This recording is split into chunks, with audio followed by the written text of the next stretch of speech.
Hello everyone, my name is Maxime Gauthier. I'm the game designer of Hellbringer, and today I'm going to do a quick video explaining the rules of the game and the content.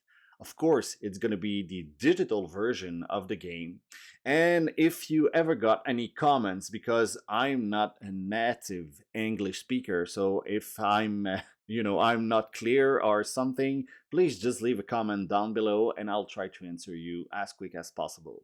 So without further ado, let's get started. Alright, so first of all, what is Hellbringer? Hellbringer is a solo co-op card game for 1 to 4 player where you venture into the darkness of a dungeon.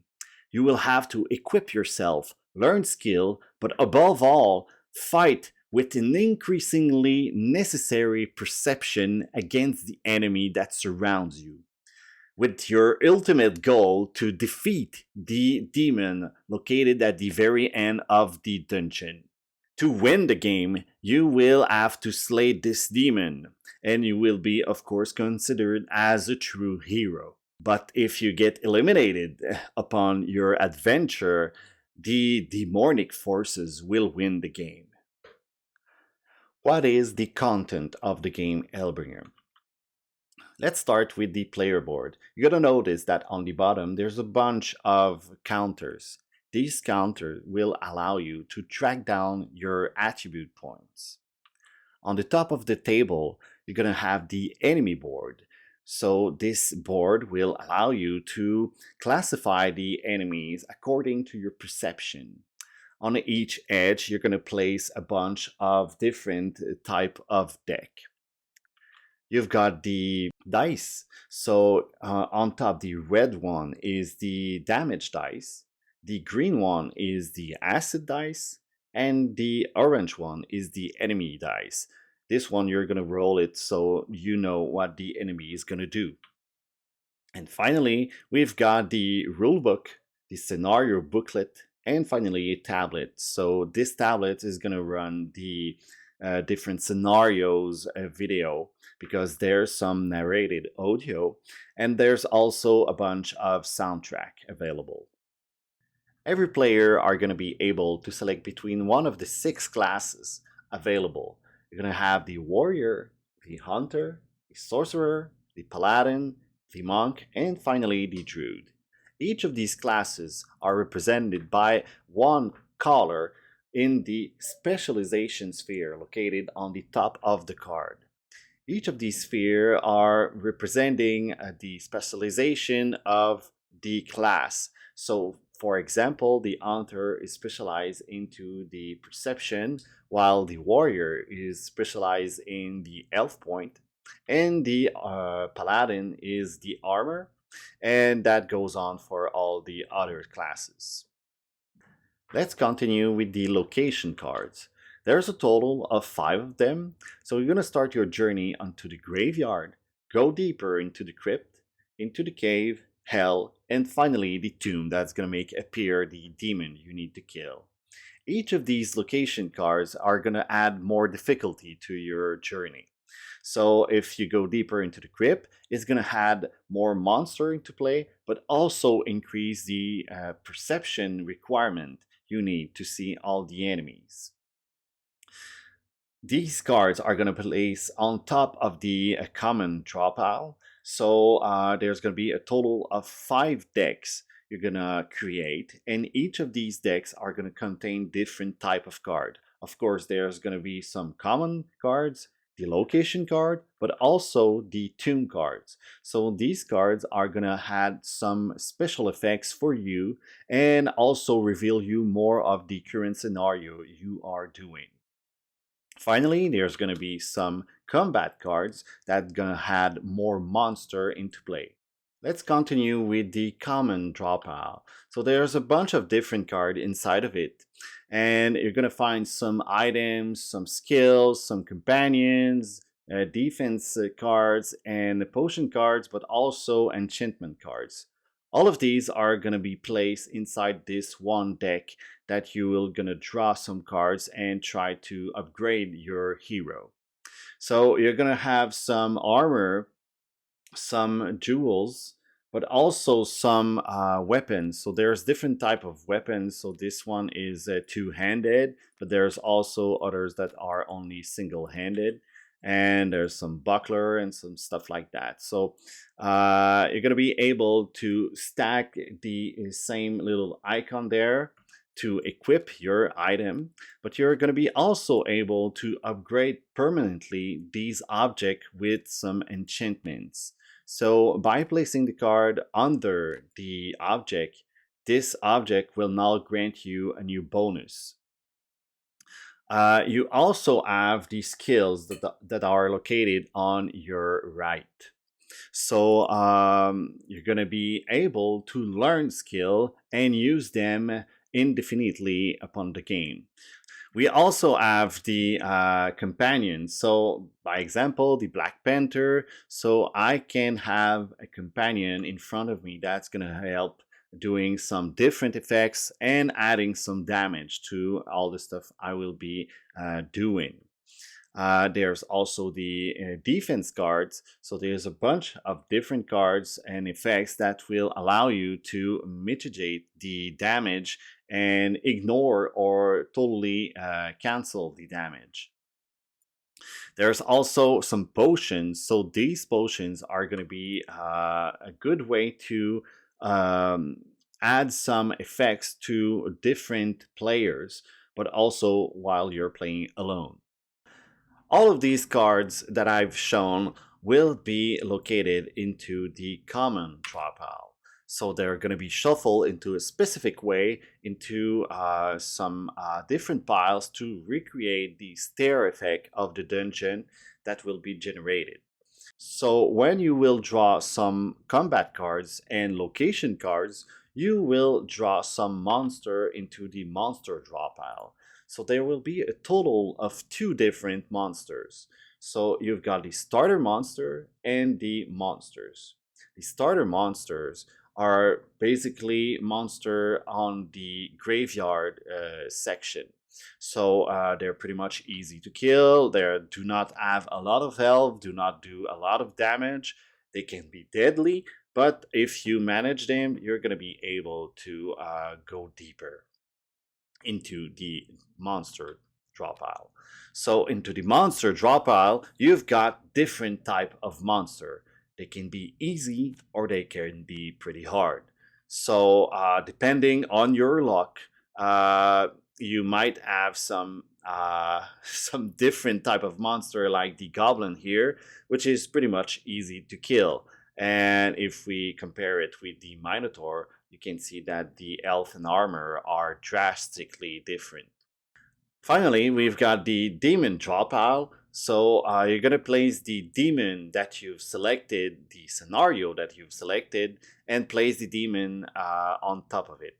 So you're going to be able to watch what are the requirements for you to, when you finally reach the demon, try to kill it. Now that we've seen the content of the game, I can now explain you the mechanics of the game. So I will start with the attribute points located on the bottom of the player board. So let's start with the health point and the armor. So both of them are going to be combined to create your requirement to get eliminated.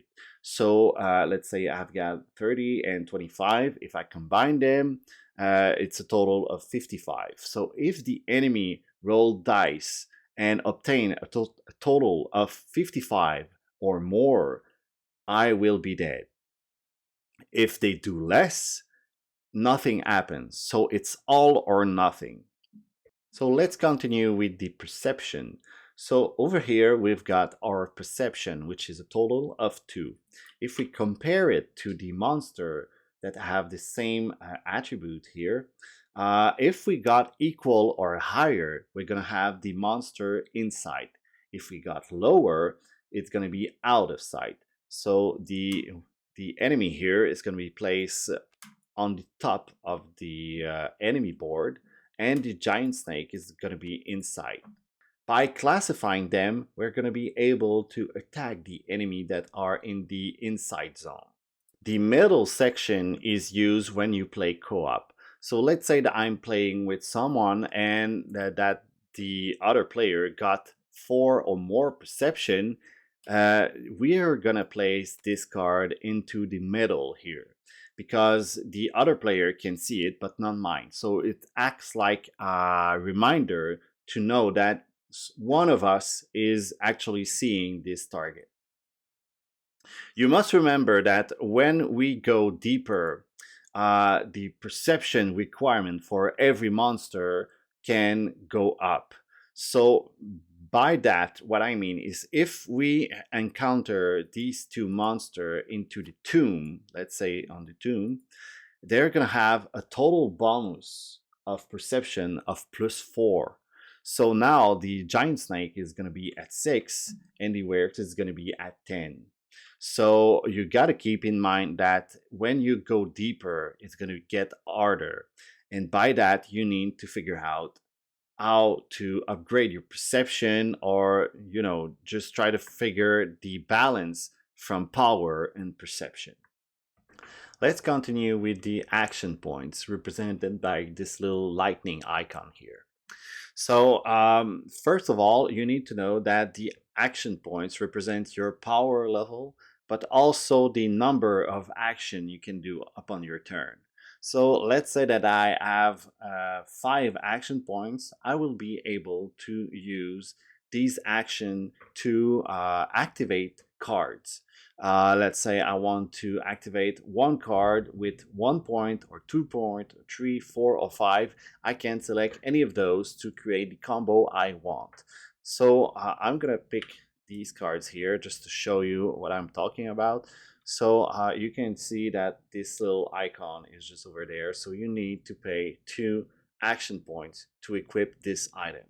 So let's say I use these points to equip this item and that I have 5. So I'm going to use 2 and I'm going to also equip the amulet here, which is going to cost me another 1. So now I got only 2 left, but the next turn I'm going to reset the number to my maximum of action points I had. So it's going to reset to a total of 5. Now let's talk about the skills. So this number over there is the number of skill that you can learn and put on your right.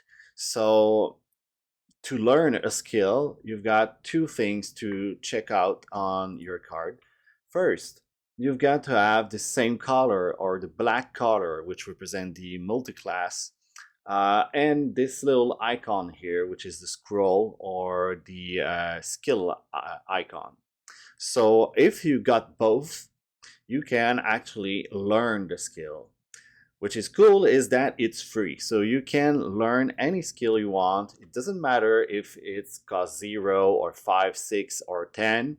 The important thing to keep in mind is that if you activate the card, it's gonna cost what it says. So if I put the regeneration here, it's gonna cost me 0, and after that, this card will be activate indefinitely and will give me a bonus of +5.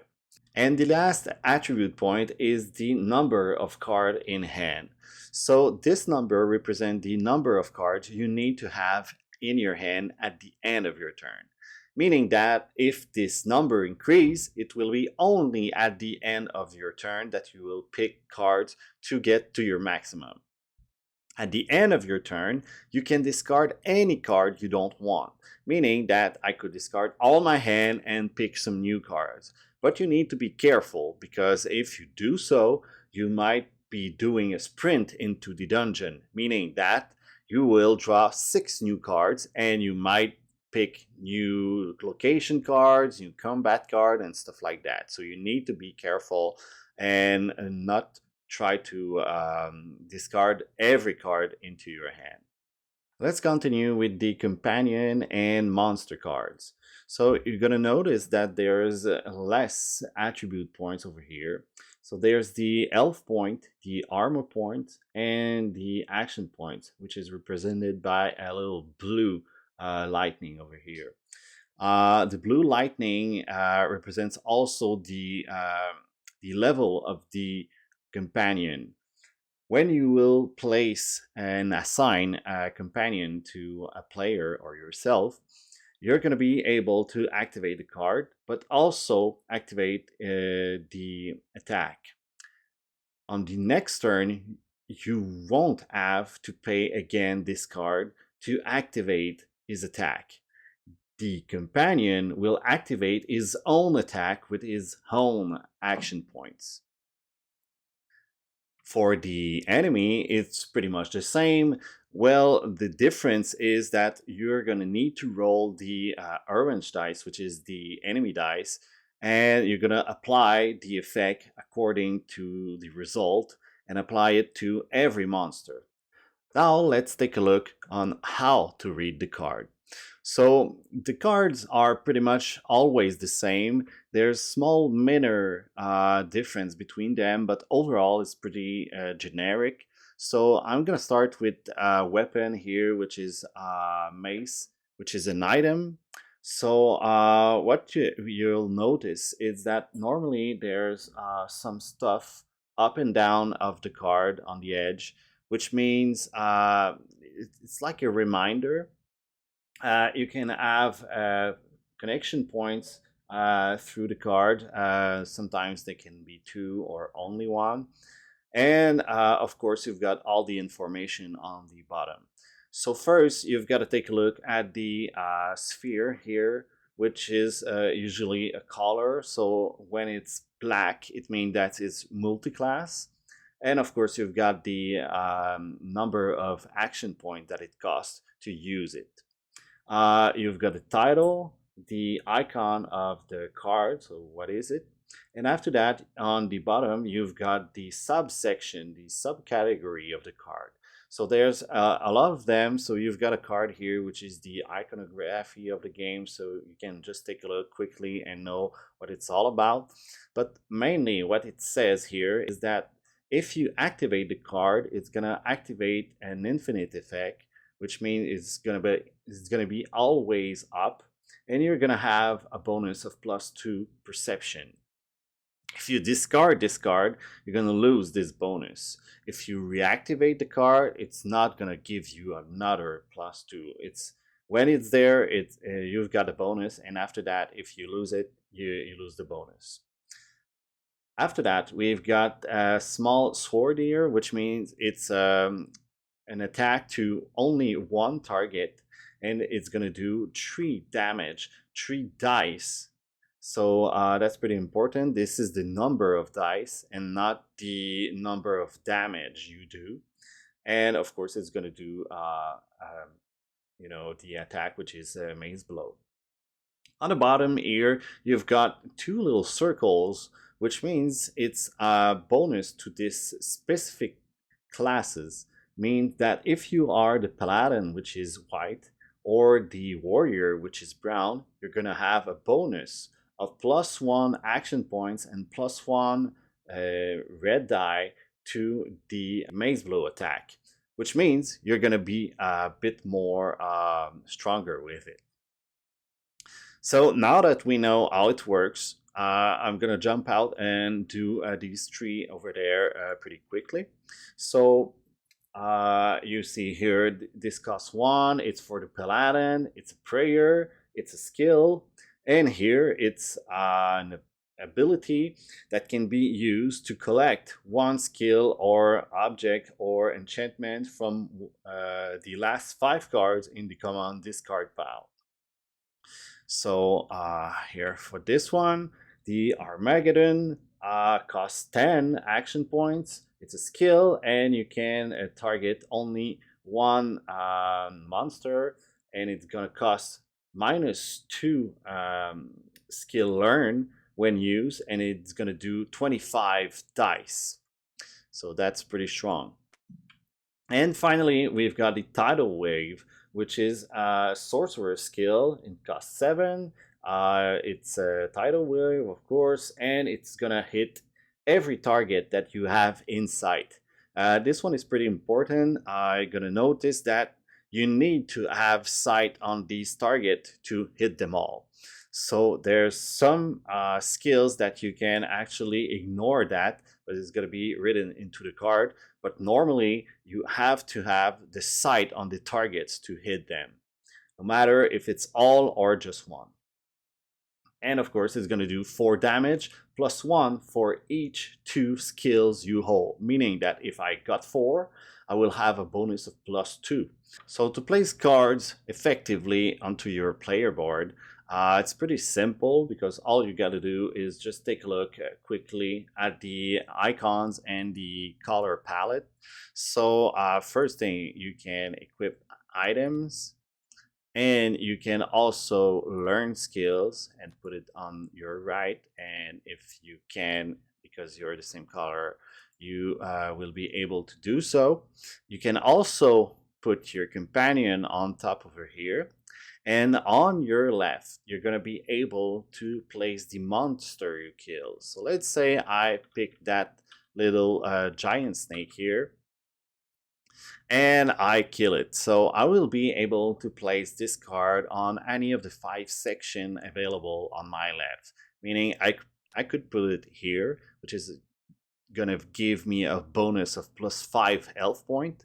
Here, which is a 10 plus armor, 1 perception, 1 action points, or 1 skill. I can select any of those, and there's no limit, meaning I could put them all on the skill if I wanted to. And when you put it, you gain it immediately, meaning that sometimes you're gonna have like 1 action point and you're gonna be able to place it to gain 2 and maybe do something with it. So there's a lot of combo that you can do, but also a lot of customization you can do with that. So now you've done your turn, you've picked up your card, everything is done, so it's the enemy turn. So how does it work? So first you're gonna take the enemy die and you're gonna roll it, and the result is gonna be applied to every monster into play, no matter where they are located into the enemy board. So there's a total of 6 possibilities here. So there's the hit player priority. There's also miss -2 cards. There's 2 times the companion hit, and if you got none, it's the player hit. And finally, you've got the global hit, which means it's attacked the players and their companion. So you're gonna roll this, and according to the result, you're gonna apply it to everybody. So let's say I roll the dice and I get the player hit. So I'm gonna combine every damage from every monster into a big pool of dice, and I'm gonna roll it to know what is the damage of all the enemy. But before, I will apply the effect of every monster if they got some. So the werewolf here got a -10 armor to target it until the end of the enemy turns, meaning that I will get a -10 armor before they attack. And after that, I'm gonna pick all these dice here, and I'm gonna roll it, combine them, so it's a total of 15. And after that, I'm gonna add the -10, so it's like a 25. And I'm gonna compare it to my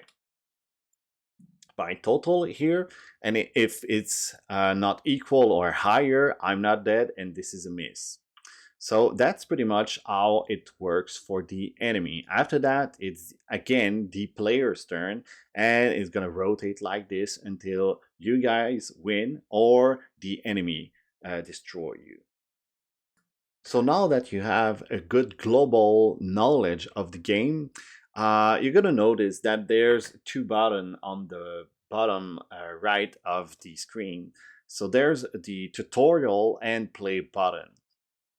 The tutorial, if you press the button, is gonna set up automatically the game for the tutorial scenario. If you play the play button, it's gonna set up a regular game with the only one demon available into this demo. So what I'm going to do is I'm going to press the tutorial button and I'm going to explain you what it does. So now you're going to see there's a total of 5 files. There are 2 of them that have been destroyed, and they've been all put together into the common draw pile. You're going to notice that there's a total of monsters here that have been placed because of the graveyard. And the rest of the starter monster have been placed on the top of the monster draw pile. You're gonna also have to take a look at the scenario booklet. So you're gonna need to go to the page of the scenario that you've selected. So for the tutorial, it's the page 6, which is the Storm Shield Fortress.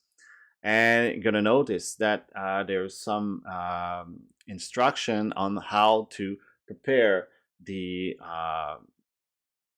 setup of the game. So of course it's all scripted, so you don't have to do anything, but you can take a look and maybe read the stuff here, because it will give you some hints on how to play the game.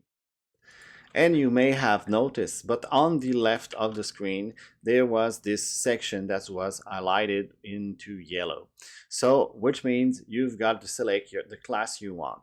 But you can select the class according to the cards you have in your hand. So you have a slight bonus, a slight advantage to select a class that you have a few cards from it. It's not a necessity, meaning that you can select any class you want if you want to play any specific class, but you have a slight bonus to select a class that you have a few cards in your hand. So let's say I'm looking at my cards and I can already see that I've got a good hand for the Paladin. I've got a bunch of armor from pretty much everything, so I think I'll be better with him. So I'm gonna select the Paladin, but I've got 2 cards that I can select, and I'll select whatever the card fits better for the enemy in the enemy board.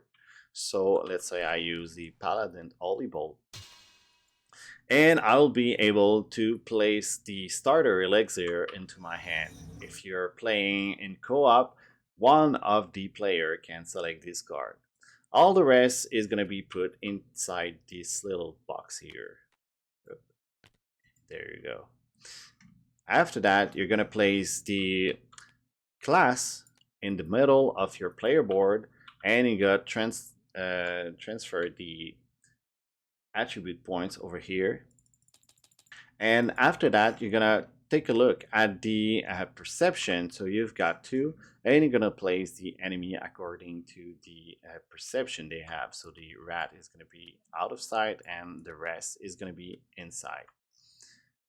Now that everything has been set, the game can finally start. So it always starts with the player on the right.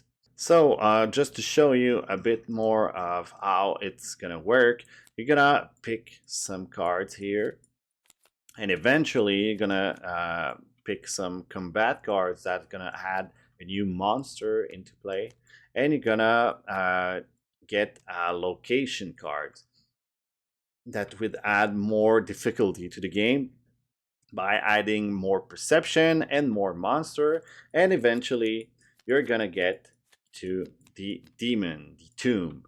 So when the tomb arrives, you're gonna draw your demon, and you're gonna try to kill it. So if there's a lot of monster into play, you should try to kill the demon first if you can, because if you do so, you win the game. So here you got it. Here is pretty much how the game works. Hope you guys understand and understood pretty much what I said. If it's not clear, because of course you've got my French accent, but if it's not clear, if you got any questions, any comment, you can leave down your comment down below into the YouTube page. If you want to get notice for the camping and everything that is coming up for the project, I strongly suggest you to join the Discord. Of course, if you played the game that is available on Tabletop Simulator, you can leave a little rating onto the Board Game Geek page of Hellbringer if you like it. If you didn't like it, you can leave a comment if you want to. But I strongly suggest to contact me because this is a work in progress. So I'm working very hard to fix the problem. So if you got any, just try to contact me, and that will be my pleasure. So talking about the project, there's the Kickstarter that is coming soon. So if you want to get notified on the launch, it's going to be March 1st at 2 p.m. EST or 8 p.m. CET if you're on the other side of the globe. So you can take a look at the page, and of course, you're gonna get notified when it's all start. So hope you guys enjoyed the video. If you do so, please leave a like, and share this project with your friends. This is gonna be help me a lot to make this project a reality. So thank you very much for watching, and see you next time. Bye bye.